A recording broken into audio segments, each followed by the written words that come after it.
اگر آپ کو میری یہ ویڈیو پسند آئے تو like, comment and share, subscribe کرنا مت بھولیے۔ میرے خیال میں گھر سے نکلنے کے بعد آپ بھول جاتے ہیں کہ گھر میں آپ کا شدت انتظار کرنے والی آپ کی ایک بیوی بھی ہے۔ جواب میں اسماعیل مسکرایا اور کہنے لگا، شازیہ ایسی کوئی بات نہیں۔ نہ میں تمہیں بھول سکتا ہوں اور نہ فراموش کر سکتا ہوں۔ میں ضروری کام کے سلسلے میں گیا ہوا تھا، اسی میں دیر ہو گئی۔ اتنی دیر تک آگے بڑھ کے اسماعیل بن قاسم دیوان خانے کے قریب آ گیا تھا۔ دونوں میاں بیوی دیوان خانے کی طرف بڑھتے ہوئے سب سے پہلے اسماعیل کے باپ قاسم نے بڑے غور سے اس کی طرف دیکھتے ہوئے پوچھا، بیٹے تم کہاں چلے گئے تھے؟ ہم سب لوگ تمہارے متعلق فکر مند تھے، کہاں رہے اتنی دیر؟ اسماعیل اور شازیہ دونوں قریب قریب نشستوں پر بیٹھ گئے اور پھر اسماعیل نے اپنے قاسم کی طرف دیکھتے ہوئے کہنا شروع کیا، بابا مجھے چند روز پہلے امیر المومنین نے کہا تھا کہ میں دارالترجمہ کا جائزہ لوں اور اسے نگرانی میں رکھتے ہوئے اس کی کارگزاری پر گہری نظر رکھوں۔ بابا 2-3 دن تک مجھے وہاں جانے کی مہلت نہ ملی، پھر مجھے خدشہ ہوا کہ کہیں امیر المومنین مجھ سے اس کے متعلق پوچھ نہ لیں، لہٰذا میں آج صبح نکل گیا۔ آپ جانتے ہیں پہلے دارالترجمہ یحییٰ برمکی کی نگرانی میں کام کرتا تھا، اس کے زندان میں چلے جانے کے بعد اس کی نگرانی امیر المومنین نے میرے ذمہ لگا دی ہے۔ اسماعیل کے ان الفاظ کے جواب میں اس کا باپ کچھ بھی نہ کہہ سکتا تھا اور کچھ کہنا بھی نہیں چاہتا تھا کہ اس سے پہلے ہی شازیہ بول اٹھی اور اسماعیل کی طرف دیکھتے ہوئے اس نے پوچھ لیا، یہ دارالترجمہ کیا چیز ہے اور اس میں ہوتا کیا ہے؟ اس موقع پر مسکراتے ہوئے اسماعیل نے اپنی بیوی شازیہ کی طرف دیکھا، پھر کہنے لگا، اس دارالترجمہ میں بڑے بڑے عالم اور مختلف زبانوں پر عبور رکھنے والے لوگ بیٹھتے ہیں اور خصوصیت کے ساتھ یونانی اور عمومیت کے ساتھ ہندوستان سے لائی گئی کچھ کتابوں کا ترجمہ عربی میں کرتے ہیں۔ اسماعیل جب رکا تو پہلے جیسے مٹھاس بھرے انداز میں شازیہ نے پھر اسے مخاطب کیا، اس دارالترجمہ اور وہاں ترجمہ ہونے والی کتابوں سے متعلق تو میں بعد میں کسی وقت گفتگو کروں گی۔ دراصل آپ کی آمد سے پہلے ہم سب ایک انتہائی موضوع پر گفتگو کر رہے تھے اور وہ موضوع بھی ہے بڑا دلچسپ۔ اس سے متعلق بابا ابراہیم اطریف وضاحت اور تفصیل چاہ رہی تھی، لیکن مجھے کسی نے کچھ نہیں بتایا۔ سب یہی کہتے رہے کہ اس کی تفصیل آپ ہی بتائیں گے، لہٰذا پہلے سب مل کے کھانا کھاتے ہیں، اس کے بعد جس واقعے کی تفصیل میں چاہ رہی ہوں وہ آپ سے سنوں گی۔ شازیہ کی اس معصومانہ گفتگو پر اسماعیل مسکرا دیا، کہنے لگا، جس موضوع کی تفصیل تم جاننا چاہتی ہو پہلے وہ موضوع کہو، اگر اس کے متعلق جانتا ہوا تو تفصیل بتا دوں گا۔ شازیہ نے نفی میں گردن ہلا دی، کہنے لگی، نہیں ایسا نہیں، ابھی میں کچھ نہیں کہوں گی، اس طرح کھانے میں دیر ہو جائے گی، پہلا کھانا لگاتی ہوں، کھانا کھانے کے بعد آپ کی تفصیل بتائیے گا۔ اس کے ساتھ ہی شازیہ اٹھ کھڑی ہوئی، انابا اور سماوا بھی اٹھ کھڑی ہو گئی تھی۔ تینوں نے وہیں کھانے کے برتن لگائے، سب مل کر کھانا کھانے لگے تھے۔ کھانے کے بعد تینوں نے مل کر برتن اٹھائے اور سارے برتن مطبخ میں رکھنے کے بعد دوبارہ جب سب اپنی نشستوں پر آ کے بیٹھ گئے تب اسماعیل نے شازیہ کو مخاطب کیا، اچھا اب کہو تم کس بات کی تفصیل جاننا چاہتی تھی جو تمہیں اطریف بابا اور ابراہیم نہیں بتا سکے اور سب نے یہی کہہ دیا کہ وہ مجھے ہی بتانی ہے؟ اگر مجھے بھی نہ آتی ہوئی تو میں بھی ان کی طرح انکار کر دوں گا۔ جواب میں شازیہ مسکرائی اور کہنے لگی، چند دن پہلے میں اماں کے پاس بیٹھی ہوئی تو اماں نے میرے سامنے ایک فرضی اور وحشت کا شارتن ذکر کیا تھا، میں اس کا نام بھول گئی ہوں۔ اس کے ساتھ ہی شازیہ سوالیہ انداز میں ریان کی طرف دیکھا، پھر کہنے لگی، اماں کیا نام تھا اس جنت اور وحشت کا جس کی نہ آپ مجھے تفصیل بتا سکی تھی؟ ریان نے مسکراتے ہوئے شازیہ کی طرف دیکھا، پھر دھیمے سے لہجے میں کہنے لگی، اس کا نام جنت ارم تھا۔ شازیہ چونکنے کے انداز میں اچھل پڑی، پھر اسماعیل کی طرف دیکھتے ہوئے کہنے لگی، ہاں اس کا نام جنت ارم تھا۔ یہ نام سن کر مجھے ایک جستجو سی ہو گئی تھی، میں نے ہر باب سے تفصیل جاننا چاہتی لیکن کسی نے انہیں بتایا۔ اب مہربانی کریں اگر آپ جانتے ہیں کہ اس کی تھوڑی بہت تفصیل تو مجھے بتائیے کہ جنت کیا تھی، کس نے آباد کی، کہاں آباد کی، اس کے اثرات کیا ہیں، اگر اس کے اثرات ہیں تو کس جگہ ہیں؟ شازیہ جب خاموش ہوئی تو سب مسکراتے ہوئے اسماعیل نے اس کی طرف دیکھا، پھر کہنے لگا، اس کی تفصیل جاننے سے تمہیں کیا حاصل ہوگا، کیا فائدہ پہنچے گا؟ کوئی فائدہ پہنچے نہ پہنچے، بس آپ اگر جانتے ہیں تو مجھے اس کی تفصیل ضرور بتائیے، انداز میں شازیہ نے کہا تھا۔ اسماعیل نے کچھ سوچا، پھر کہنے لگا، اچھا جو کچھ میں جانتا ہوں اس جنت سے متعلق میں تمہیں بتاتا ہوں، لیکن میرے ذاتی کے مطابق اس کی کوئی حقیقت اور اصلیت نہیں ہے۔ بہرحال سنو کہتے ہیں ارم ایک شہر کا نام تھا جس کے بڑے بڑے ستون تھے، اور عاد بن اوس بن ارم اور بیٹے تھے، اور شداد جو اس کے باعث تاج و تخت کے وارث بنے۔ شداد نے جنت کی صفات سن کر بالکل ایک جیسی ایک جنت زمین پر بنانا چاہی، چنانچہ اس نے جنگلوں میں سے 300 برس ایک شہر بنایا، اور خود کہتے ہیں شداد کی عمر 9 برس رہی۔ 900 برس عمر میں جو شہر اس نے بنوایا تھا وہ بہت بڑا تھا۔ کہنے والوں کا کہنا ہے اس کی دیواریں چاندی، سونے کی اینٹوں سے اور اس کے ستون زر جد اور یاقوت سے بنائے گئے تھے، اور جب جنت بن کر تیار ہو گئی تو شداد اپنے سارے الاؤ کو لے کر جنت دیکھنے کے لیے چلا گیا۔ جب وہ اس شہر نما جنت سے ایک منزل کے فاصلے پر رہ گیا، تب کہنے والوں کا کہنا ہے کہ ایک ایسی ہولناک آواز آسمان سے بھیجی کہ وہ سب مر گئے۔ اس روایت کو طبری، ثعلبی اور زمخشری وغیرہ مفسرین نے لکھا، اور عبداللہ بن کلابی صحابی سے بھی یہ نقل کیا۔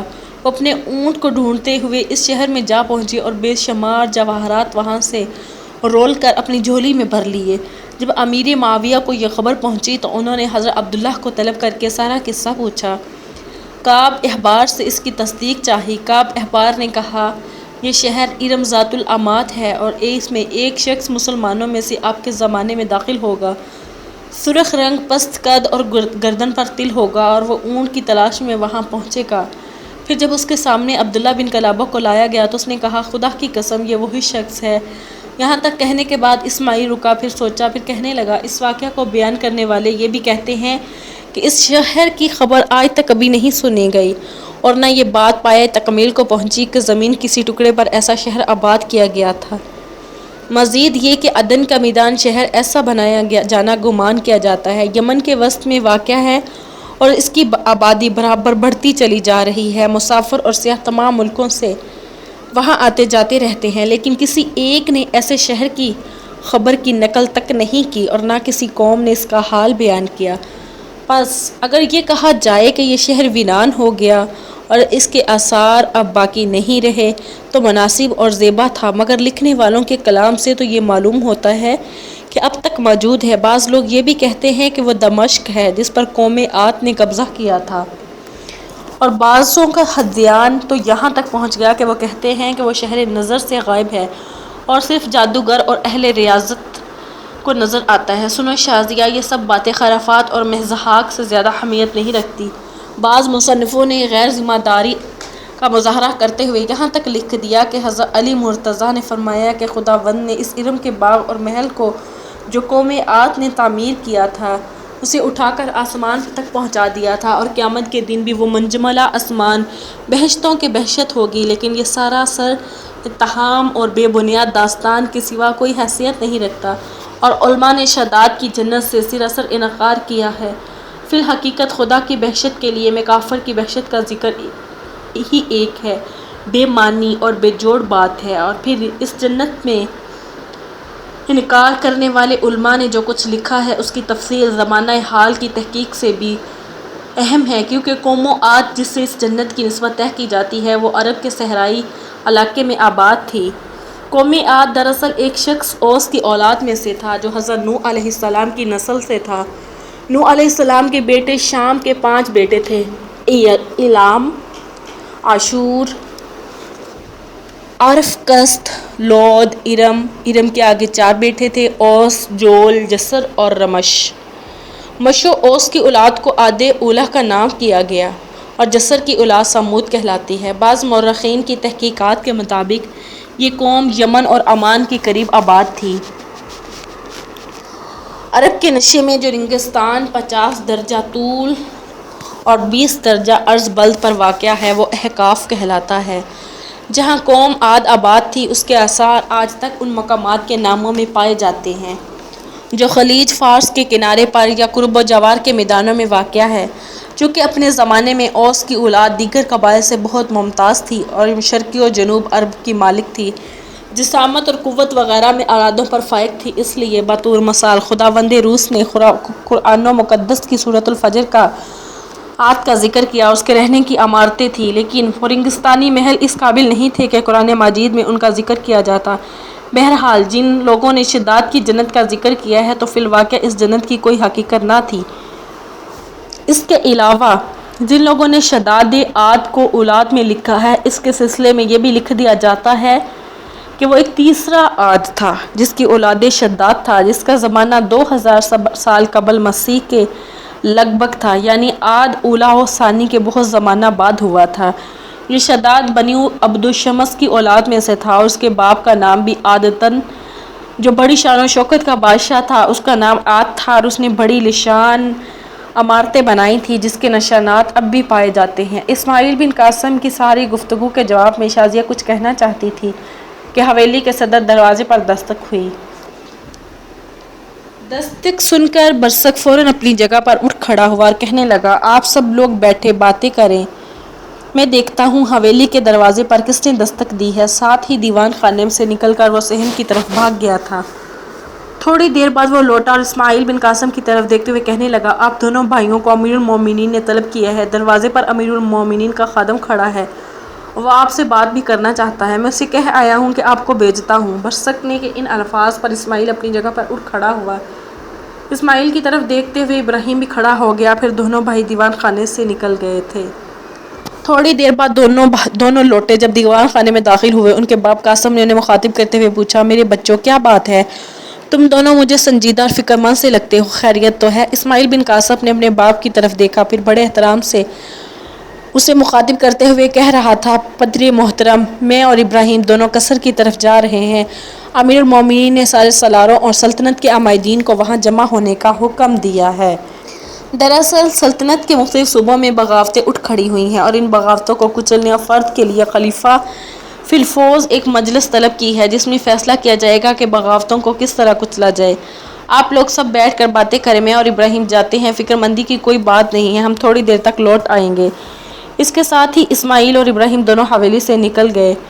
جب وہ قصر کے کمرہ میں خاص میں داخل ہوئے تو وہاں سب لوگ اپنی نشستوں پر بیٹھے ہوئے تھے اور سلطنت کے کچھ عمائدین ابھی تک آ رہے تھے۔ اسماعیل اور ابراہیم بھی اس کمرے میں داخل ہو کر اپنے اپنے منصب کے مطابق اپنی نشستوں پر بیٹھے تھے۔ تھوڑی دیر بعد جن لوگوں کو بلایا تھا وہ سب کے سب جب آگے تب ان کے آدمی نے اطلاع دی، حاجب ہارون رشید کو کرا دی۔ ان دونوں حاجب سلطنت کے وزیر بن فضل بن ربیع کا بیٹا عباس بن فضل بن ربیع تھا۔ تھوڑی دیر بعد ہارون رشید پشتی دروازے سے اس بڑے کمرے میں داخل ہوا اور اپنی جگہ سے اٹھ کر اس کا استقبال کیا۔ ہارون رشید جب بیٹھ گیا تب لوگ اس کے سامنے اپنی اپنی نشستوں پر بیٹھتے چلے گئے۔ بسم اللہ پڑھنے اور سلام کہنے کے بعد ہارون رشید نے یمن، آذربائیجان، خراسان اور مصر میں رونما ہونے والی بغاوتوں کی تفصیل اپنے سالاروں سے کہہ دی تھی۔ یہ ساری تفصیل کہنے کے بعد وہ تھوڑی دیر رکا۔ اس کے بعد دوبارہ وہ اپنے سالاروں کو مخاطب کرتے ہوئے کہہ رہا تھا، عزیزان من، میں نے تم لوگوں کو دو امور کے لیے طلب کیا ہے۔ پہلا ایک چھوٹا سا امر ہے، اس کو طے کرتے ہیں، اس کے بعد بغاوتوں والے امر کی طرف آتے ہیں۔